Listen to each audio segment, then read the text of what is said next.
All right, this lesson or exercise is going to be on food deserts and how to identify a food desert within the main Anchorage area. So you may be asking, what is a food desert? Well, a food desert is a place where people might have limited access to healthy food, healthy fresh food. And this could be places that have low income and low access to grocery stores. So in our example, we're going to look at income, the percent of households that are in poverty, whether the households have a vehicle or not. No vehicle means hard to get to, and how far they are from a grocery store. So are they within 10 minutes drive of a grocery store? Are they within 1 mile of a grocery store? And so it's important to remember with the food desert, with the way that we're going to do it, the higher values indicate the more likely it is a desert, the more likely access is difficult. That means the income is less, the distance is greater, they have no vehicle, households have no vehicle. And so we're going to go through and we're going to create a bunch of shape files, and those shape files will then be turned into a raster, which we can sum up, use a weighted sum tool to then identify places that might be food deserts. So in this example here, they used a tool to look at network distances, and so they identified areas that were 0.25 miles, 5 miles, 1 and 2 miles, from a store. We're going to use something similar, a road network database in the municipality, to identify these areas. Median household income. We have median household income for the Anchorage area. Ours is by the block groups, just like theirs is, these little census areas. We're also going to look at the percent of households below poverty. We will also look at the percent of households with no vehicle. So no vehicle means hard to get to a store. And then finally you do this rated sum where you turn all of those polygons into rasters and add them up, and you can look at the areas that maybe have the lowest food accessibility, so food deserts, where in this example, lower incomes, less access to a vehicle, and maybe further from stores just aren't around. So this is the process that we're going to go through. I guess one word of warning, with any GIS real-world analysis, it takes time to do. So this is kind of a lengthy exercise, so feel free to work on it, pause it, take a break, save your project, come back and pick it up, do it in breaks. So that's what I'd recommend, because sometimes you can get frustrated and then you just start making silly mistakes. So one thing I do want to mention is this WIC program. This is what we're going to use. WIC is a supplemental nutrition program for women, infants, and children. Surprisingly, there is not a good database for where WIC stores occur. I actually had to manually create a database for where WIC stores occur within the Anchorage area, so this will be used as our store locations. It's going to be a KML file, which is something that you look at in Google Earth all the time. We're going to change that into a shape file that we can actually use for analysis. Alright, so let's go to your folder where you downloaded the packet for this exercise, the data for students. You'll see you have a study area. You have your WIC locations, so your store locations. And you have this ACS data. This is the American Community Survey data. And within that, you're going to have information on household income, household poverty status, and the vehicles that households have. If we double click in here, you'll notice that they each contain a zip file. They come as a zip file, and then when you open up the zip file, you get this nice handy code book which tells you what the columns mean in this CSV file. And back at the beginning of this course, we kind of went over census data information. We're going to be dealing with a block group, so pretty fine scale here in our census tract information. And we're going to be using the American Community Survey data. So we're going to be using that. And where I get the data from is typically this iPooms, which is really, really nice because we can have a shapefile that has a column called GIS join that will link to any of the tables that you download at this website. So if we go to this website,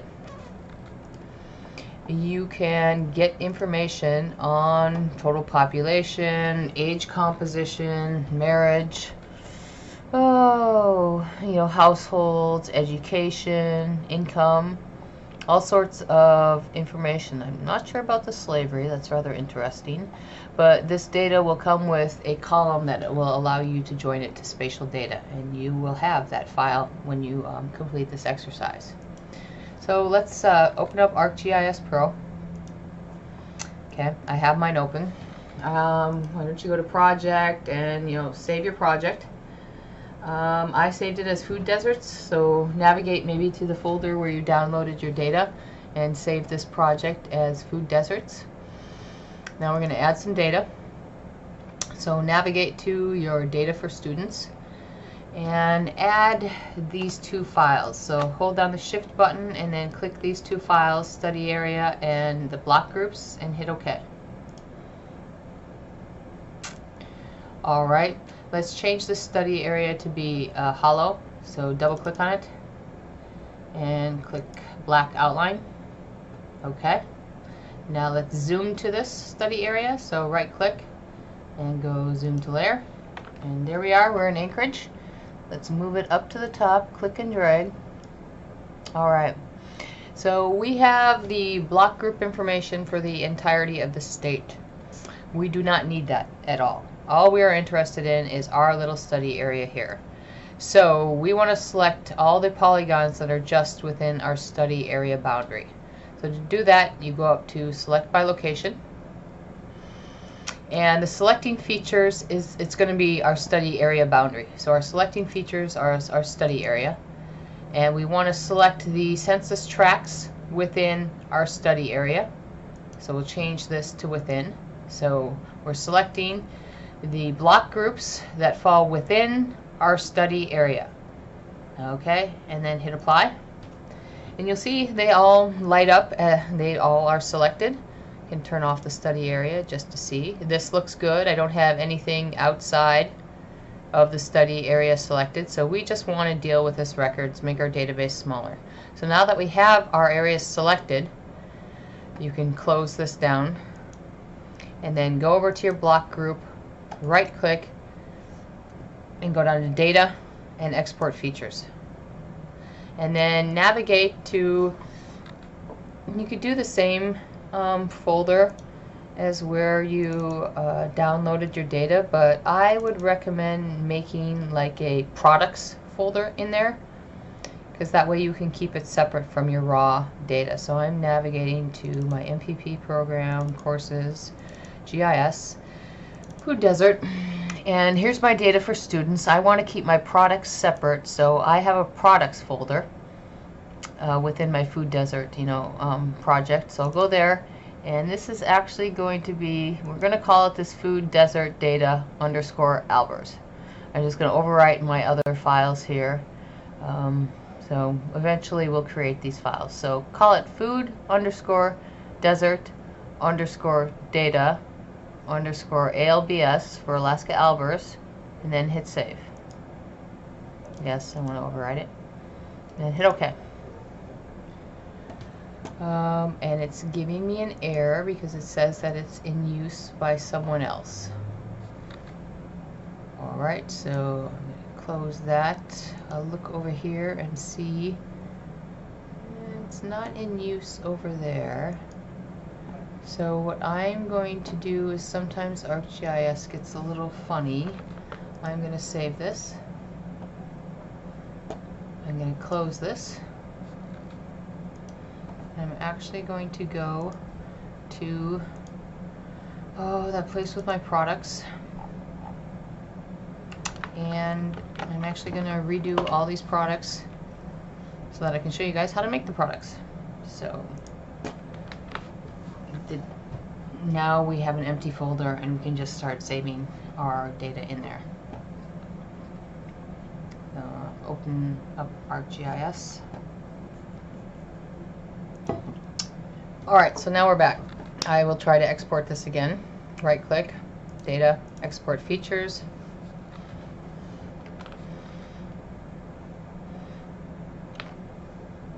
Navigate to that folder again.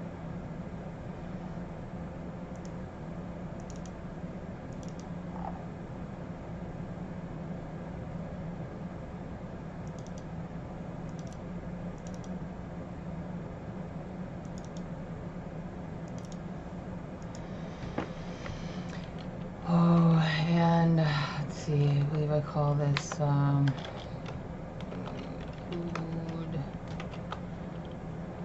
desert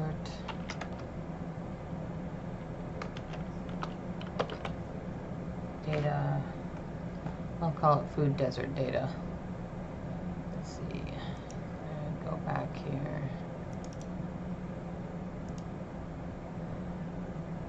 Taking a look at my other files here. Okay, so food desert data is what I'm going to call it, and I'll hit save. Okay. Alright, so if we turn off this other one, we can see, alright, yay. Turn on the study area, move the study area up. Okay, we don't have any holes. It looks like we captured all of the census block areas within our study area. So we can remove this statewide layer. We don't need it anymore. And we want to keep our projects clean. Alright, so let's take a look at this attribute table. Since this is a long exercise, in order to save time, I actually threw some fields here on the end. And these are fields that we are going to populate with the American Community Survey data. So if you go up to table and go to fields here, you can see the fields. And you can see I've added household income, which is going to be our household income. It's long because it's not a value that has a decimal point. We're going to get the number of households that were used to look at poverty. We're going to look at get the percentage of households that were in poverty. We're going to get the number of vehicles, so households with vehicles, and then we're going to get the percent with no vehicles. Alright, so I'm just taking a look at this. Households, poverty, okay. Alright, so close this down. Alright, so now let's go to your data folder and let's take a look at this ACS data. So data for students, ACS data. You have three different data types: household income, poverty status, and vehicles. So if we look at the household income, let's look at the code book. This code book tells us what is this data. So it's 1997 to 2021, and it's Alaska, it's a block group. Alright, it has a whole bunch of these fields. We don't really care about these fields. It's different ways to divide up the data. What we do care about is down here in the fields that have the data. So this E001 contains the median household income in the past 12 months. And this M001 is the error. So if we're interested in looking at the errors of our data, we would use this one. This is the column that we want to use, is this. We want to take this information and transfer it to our shapefile to get the median household income. So to do that, we do a join. Okay, so go back to ArcGIS and let's add that data. Go up to map, add data, go to your ACS data, household income, and add this CSV file. Alright, so let's look at the attributes of this. Right click and open. Okay, we had this GIS join field. Very good field. I'm going to drag, hold, and snap it to there. And over here we have our food desert data. This is our shapefile. And we will see that we have a GIS join field here. These two fields link these data sets. So we are going to join this CSV to our shapefile using this common field. Okay? And if we scroll all the way into our CSV file, this is our household income column right there. So when we do this join, we are going to use this to populate this field in our shape file. We're going to make it spatial, not just a CSV file. Alright, so I'm going to close down that file, keep this open, and then I'm going to go up to Table and Joins and add a join. So, alright, destination table, the input table is our food desert. The table that we're wanting to join is the CSV, and the field that they had in common was this GIS join. Now it was smart enough to say, hey, there's a GIS join in this other table, I'll pick it, which is great. So we're taking our household income in the CSV and putting it into the spatial data set. So hit OK. Remember, joins are just temporary. So that's why we're going to go through this field calculator exercise so we can grab that information and keep it in our spatial file. So right here's our data. It's successfully joined. One thing to notice is that we do have these nulls here. ArcGIS is horrible for putting zeros when it really should be null values. So this, we'll notice, will turn into a 0 when we actually go to join it. This will be 0. When really it's not 0, it means that data was not collected. And that's very important because if you go and calculate what is the median household income for this study area in Anchorage, you're going to include a lot of zeros and you're going to bias your calculations down.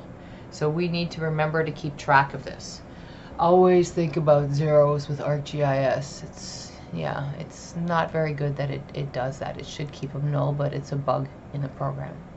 So go to household income here, right click and go to calculate field. Now we're calculating the income field.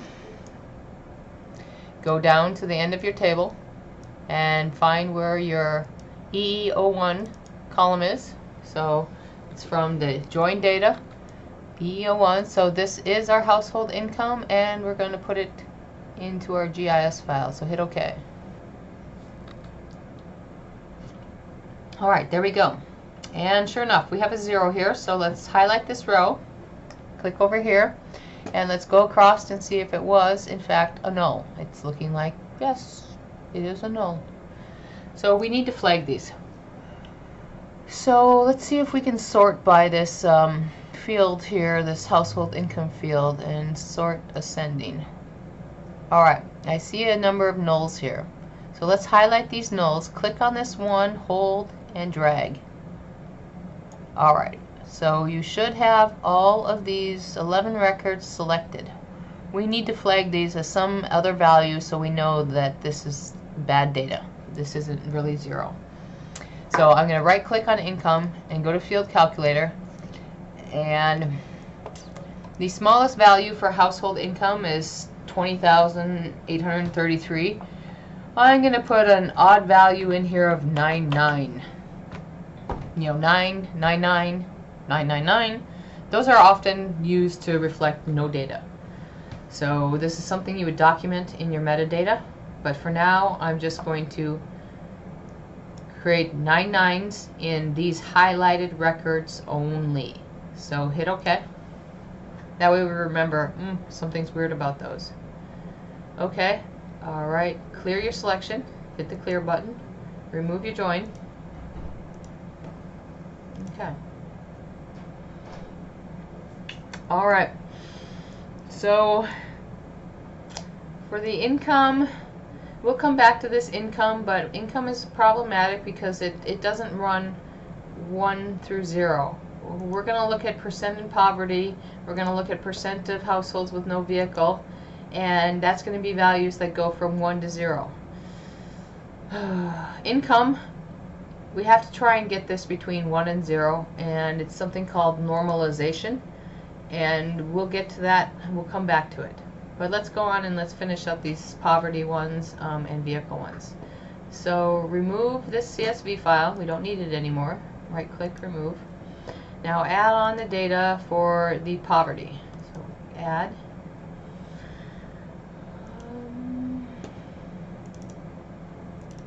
do not remember my folder, so I gotta navigate to it again.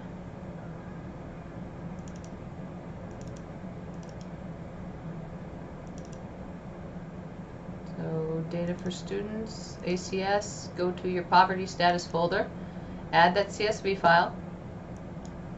Okay. Alright, let's go to your data folder. Let's actually look at what's in this poverty status.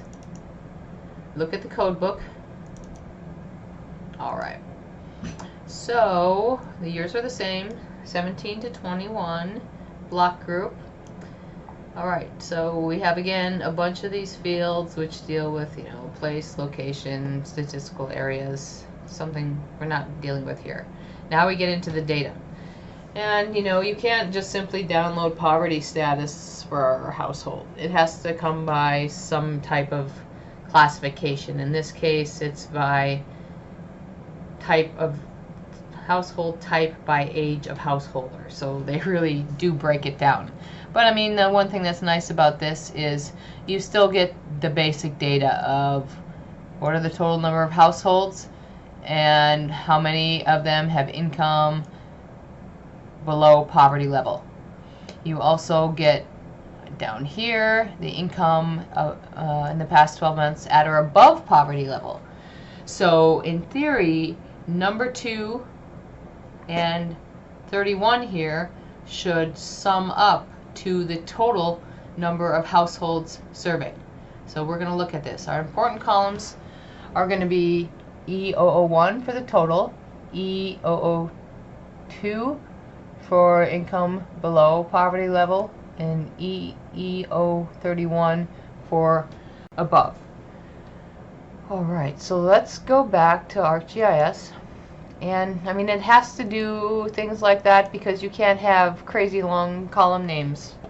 You know, code books or metadata are very, very important. So let's look at our CSV file here, and we can see here's 001, 002, and remember we wanted to go over and grab that 31 column, so let's go grab that 31. Click on 31, highlight it, click again, and then drag.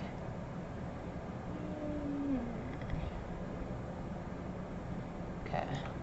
Alright, so if I understand this data correctly, this is the number of households below poverty, this is the number of households poverty and above, and then they should total the total number of households. So it looks like, yes indeed, that's what's going on. You have 10 plus 133 is 143, 350 plus 8 is 358. So I'm confident that this column is the total number of households in poverty, which is what we want. Eventually we're going to want the percentage, so we're going to divide this total number of households in poverty divided by the total number of households, which is this 143. So those are the two columns. We need to grab the data and put it in our GIS file. So let's go back to food deserts. We're going to do a join. Remember, don't have anything selected in your table. If you do, only those records are going to be selected. So table, join, choose that CSV file, GIS join. Okay, so we're putting this CSV file into our food desert data file. Hit OK. See why I wanted to remove this old CSV file? Because it just makes it simple. I know what CSV file to grab because there's only one there. Alright, let's look and see. Yep, it looks like our data joined. I see all of our data there from the CSV file. It's all on there. So let's go to our columns that we created. So we want the number of households for our poverty calculations. So right click, calculate field. We need to go out and find that E001 field. Here it is. Delete that. Double click on E001. Okay. Hit apply. Okay. Now we need to do our household percent in poverty. Okay. So delete this. This is going to be, let's change this up here. We need to do household percent in poverty. All right, so we're going to need to divide the number of households in poverty by the total number of households. So put a parentheses. So the households in poverty was this E002. Click in here, then click divide, and then we're actually going to divide by the total number of households, which was E001. That. Okay. So this is the total number of households in poverty divided by the total potential number of households. And we want our values to be from 0 to 1, so we're not going to multiply by 100. So hit OK. And we did get an error because we divided by 0. So somewhere in this data, the total number of households is 0. So sort ascending. All right, we have one row where we have 0 households. Let's see if this is another instance where it's supposed to be null. And it's not. It's actually real data. And we look at where it occurs. Well, it's Campbell Track and Far North Bicentennial Park. So it's there probably are no households in there, so I would take that as real data and we leave it at 0. Okay, so that's fine. Okay, so we've got the households, the number of households, we got the percent in poverty, we don't need our data anymore, so I'm going to clear, I'm going to remove the join. Alright, and now let's get rid of this CSV file, we're done with it. Now let's move on to the next CSV file, which is our vehicle use. So add data, go to vehicles, and let's add our CSV file. Okay, so like before, let's go to the code book and see what the code book has to say. Vehicles, code book. And this is just Notepad that these open with. Alright, same years, block group, okay, time frame, spatial extent, we're good. Alright, so let's go down to our data fields. Okay, here's our data fields. So, again, it won't just let you look at the vehicle ownership by a house. It breaks it up by the type of owner of a house. So we have houses that are owned, and we have houses that have renters. In our case, we really don't care. We just want to know what are the households that have no vehicle available. Whether you own it or rent is not of concern to us. So what we're going to have to do for this is we got the total number of households, and so we're going to have to add up the total number of owner and the total number of renter occupied houses that have no vehicle, and then divide it by the total number of houses. That will give us the percent of houses that have no vehicle. So we'll add up owner, which is 003. We'll add up renter, which is 10, and divide it by this 001. Okay, so let's go back. And again, the first step is to do the join, get the data in here. So have your table highlighted, go up to table, go to joins, add join. Select your CSV file. The join field is that GIS join. Alright, we're going into the food desert data. We're bringing in the CSV file, and these are the two join fields. So hit OK. Alrighty, so check to see that our data is there. It is. Alright. Let's do a sort here just to see if there's 0 values. So right click and sort ascending. There's no 0 values, so we don't have to worry about it with this data. So remember, this is our total number of households sampled. 03 is the total number owned with no vehicle. 10 is the total number renters with no vehicle. So we're going to add this plus this divided by 1. So let's go to our data. So this vehicles This will just keep track of the total number that was sampled. So that was the 001 column. That's this column. So this is the total number of households that were sampled. Hit apply. Okay. So there is this one census block area here that again has nothing, but that's Campbell here, so that's why it's getting nothing, because it doesn't have anything associated with it. So hit clear, just exploring that. Okay, so now let's calculate this field, HH, household percent no vehicle. So go up here and choose it, household percent no vehicle. Delete what's in here, put a parenthesis. So we need to add up our owner occupied, so 03, double click, plus our renter occupied, which was the 10. Double click on the 10, close your parenthesis, and then divide by the total number of households surveyed, which was our 01 column.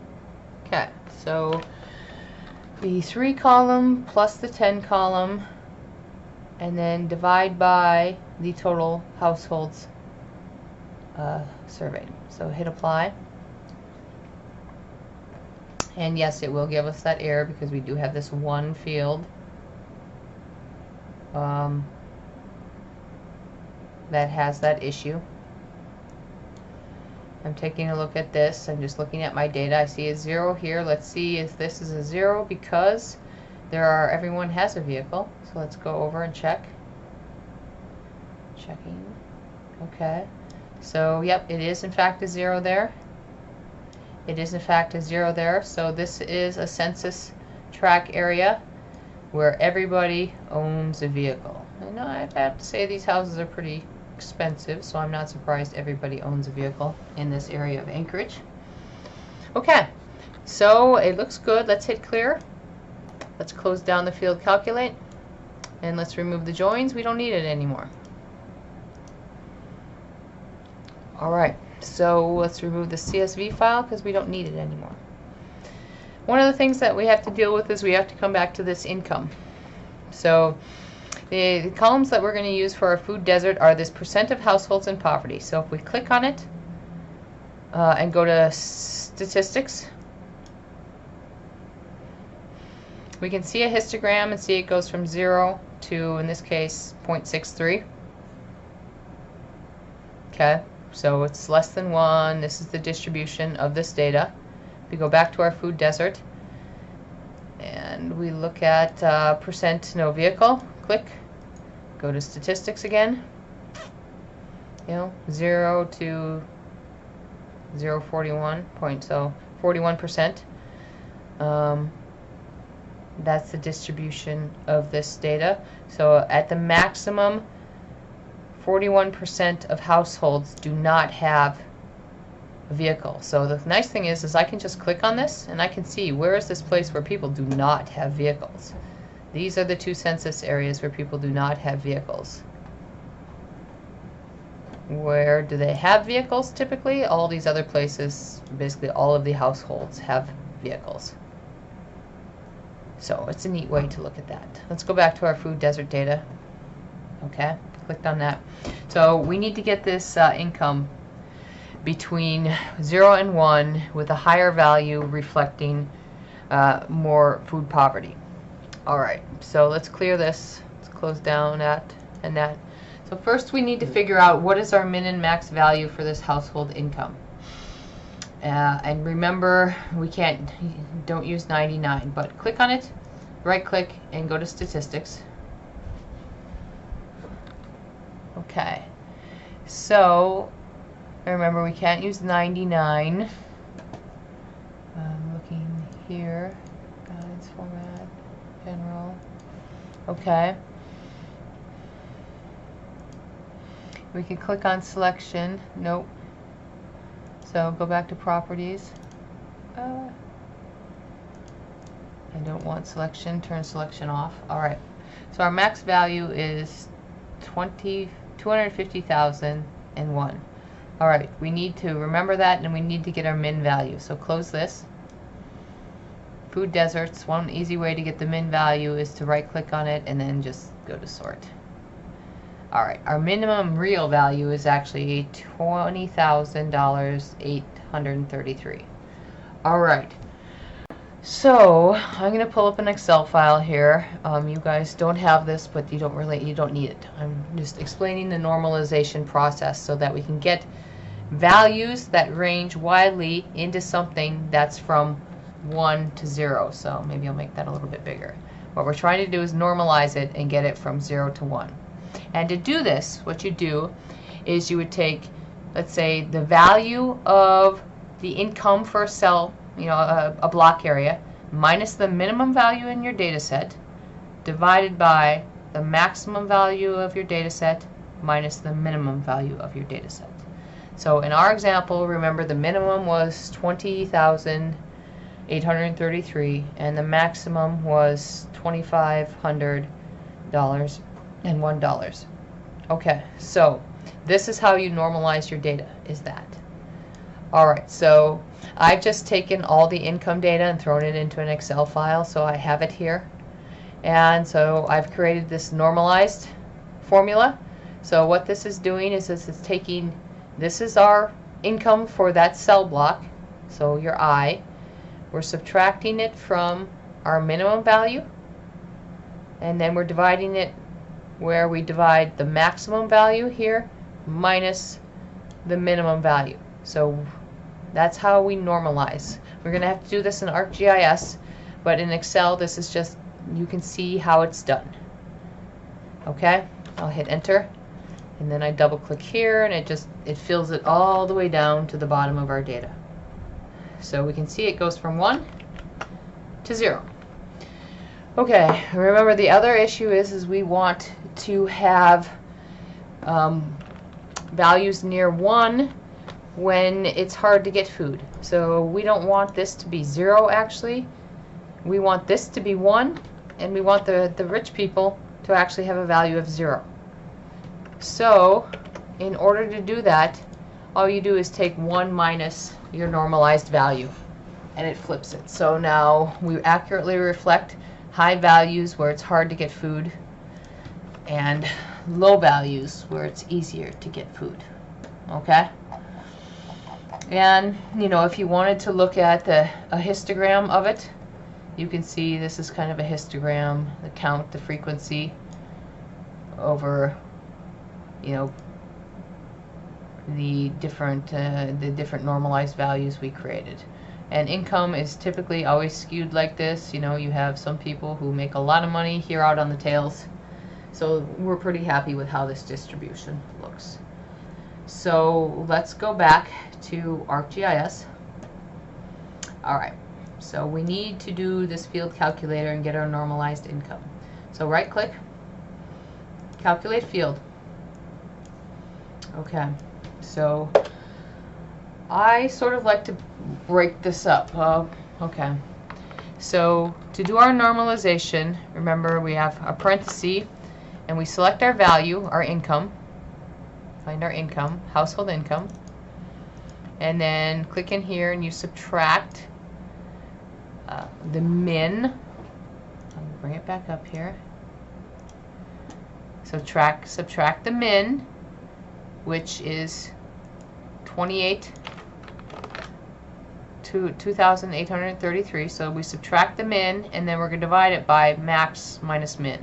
So come back here. So put in 2,833. All right. Division sign, parenthesis. Type in there parenthesis. Now going back, look again. So max minus min. Okay? So our max was 250,001. That was our maximum value. You cannot put commas in here. If you put a comma in here, it'll think it's a text and it'll freak out. It did not work. Minus our minimum value, which was 20,833. Okay, so this is the normalized value. Now remember, we need to take this and have it be subtracted from 1. So we go back to our Excel file. We need to go 1 minus that formula we just put in. All right, so we go back to our formula, put a parenthesis here at the end, put a parenthesis here at the beginning, go to the very beginning and put 1 minus. So 1 minus your income minus your minimum divided by max minus minimum, all of that, and then minus 1. So once you have your formula to look like that, then hit OK. All right.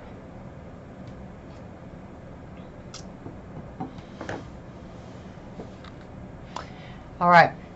You'll notice we have some oddities here with our 999s. These are incorrect data. So we shouldn't have any values that are greater than 1. So again, these are oddities. Highlight them. If you don't see them, one way you could find them is you can go select by attributes and select when the income is equal to 999 and hit OK. They'll be selected. For this normalized income, let's do the field calculate, and let's again set it to our null value of 99. Okay. All right.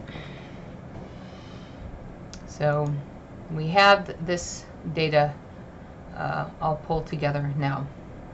Our socioeconomic data is complete. In order to do the weighted sum calculations, we need to convert our data into grids. So let's work on converting these into grids. We are going to convert them to grids based on using this income normalization. We are going to do the percent of households with no vehicle. And we are going to do the percent in poverty. And I'm thinking that we can't really have any null values in our grids. It'll throw us errors. No data in grids do not agree. So I don't think there is any harm actually in making these income normalizations 0, because we have to have some value there, and 0 is better than giving it a value of 1. So I'm actually going to field calculate these and make them 0. Okay. All right. So let's clear the selection. All right, we need to convert these into rasters. So to do that, we go up to Analysis, and we go to Tools, Toolbox, and it's a conversion. And we want to go to a raster, and it's a polygon to a raster. So double click that. So we want to input our food desert data. And for the field, we need to select our fields. So let's go to our income normalized here. All right. Let's select where we're going to store this. So in products, and I will say that this is income. And then hit enter. So just say income, enter. Cell size, you want it to be 100. We need to define our extent, and our extent is our study area, so go to environments. And what we want is, let's see, the processing extent here, we want it to be our study area. Okay. All right. And then hit run. And it failed. Let's see if it gives us, didn't really give us a useful reason why it failed. Lots of times when this happens, yeah, there's something weird is going on. It's hard to decipher what this means. If you didn't get that error, yay! But I got this error. So what I'm gonna actually do is I'm going to go back out, hit the out arrow. I'm going to go to Polygon Raster. I'm going to choose my food security information again. I'm going to choose the income normalization again. Change the cell size to 100. Sometimes it doesn't like you playing around where you export your raster to. So I'm just going to leave this alone. I'm actually going to change it in here to be income. Let's see. And just put it in this fake geodatabase that it has. The environments, I need to go back and reset that to the study area. Okay. So I'm just going to not save it in my file where I know it is. I'm just going to let it dump it into the geodatabase that gets made when you do a project. And let's hit run and see if it's happy with this. And it is. No idea why, but it's an oddity of the program. If we wanted to save this file, we could right click and we could go to data and we can go to export raster. And then you can navigate to your folder.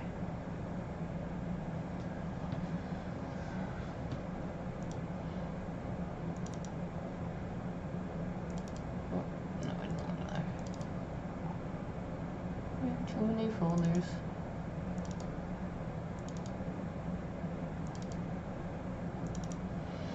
And here I could call it income.tif. Okay. And look at the settings.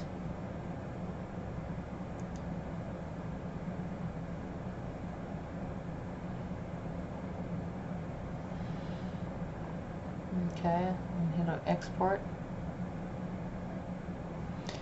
You'll notice that when you do that, you have all of this extra area here.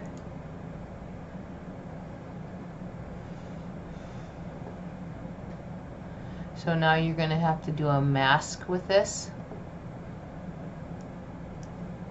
So we could try to let's do a mask. So what you're going to have to do is then click the back button and close this. You're going to have to be in your tools, so analysis tools, and you're going to have to go down to spatial analyst tools. You're going to have to go to extraction, extract by mask. You're going to have to choose this raster that you made. Your mask feature is going to be your study area. And then you're going to have to navigate back to that folder. I'll hit the refresh button here. So I'm going to do income version 2 and hit save and then hit run. Alright, so let's turn off this other income and voila! Now you have an income that is clipped to your area. It's just the weirdness of ArcGIS. In that when you go to export into your own data file, it will throw all this no data outside of your study area. The other thing that we can try before we do our next one is going to environments up here. So go to environments. And you could set the processing extent right here to your study area. Let's try that, study area. And cell size, let's just put 100. Okay. And let's see, now that we have a raster that we like in there, this income, let's do snap to that raster. That way all the rasters snap to it and they'll line up. When you go to stack them, they'll all be aligned. So in your environments, which we got from up here on the analysis environments, I want you to choose the processing extent as the study area. Put in a cell size of 100 and a snap to raster of the income that you created. And then hit OK. Alright, so now we need to go back and make some more rasters. So close this down, go back up to conversion tools, to raster. And again, we want to do the polygon to raster. Our input features are food desert data. And this time let's choose our household percent poverty. So these are the percent of households in poverty. And we'll just leave it in here. So delete everything after that GDB / and then put HH in poverty. and then just hit tab. Okay, so HH in poverty. It already selected our cell size of 100 because we set the environment. And if we go here, look, it's already snapped to our raster, cell size, and we don't have to mess now with this processing, this environment. So we can go back here, everything looks good, and then hit run.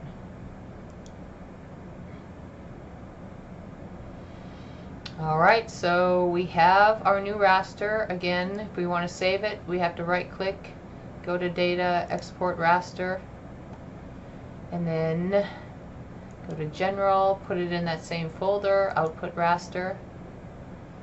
So this one will actually be households in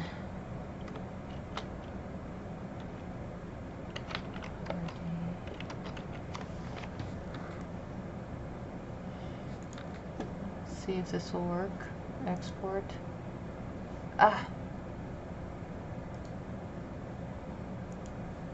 Okay, let me try if we just do it straight from here.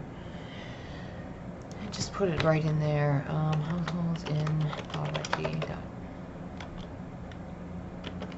Okay, so what I'm going to do is I'm going to try the same process, but instead of exporting it to the geodatabase, I'm just going to put it right in this folder that we have. I'll hit run.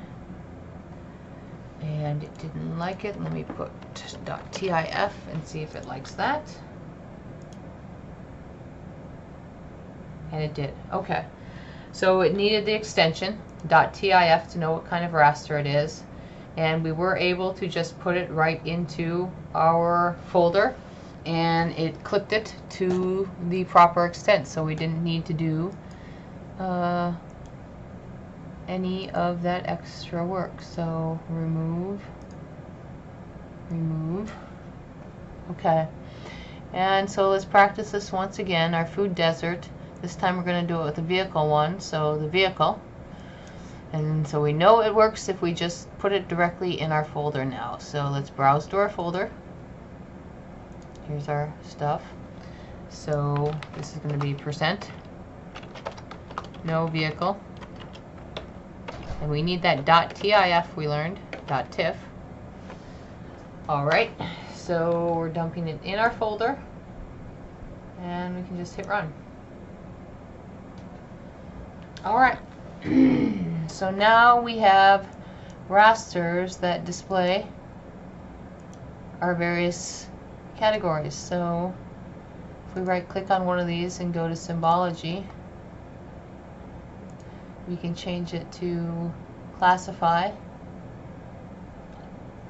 and there we can see the red values are where people don't have vehicles, and the yellow values indicate most people do have vehicles who live in those areas of Anchorage. Alright, so this is how we got our socioeconomic data into raster format that we're going to use to look at food insecurity, food deserts. So I'm going to pause it here, and then I'm going to start up a new video where we'll use the road network database and look at identifying areas within walking distance and areas within driving distance.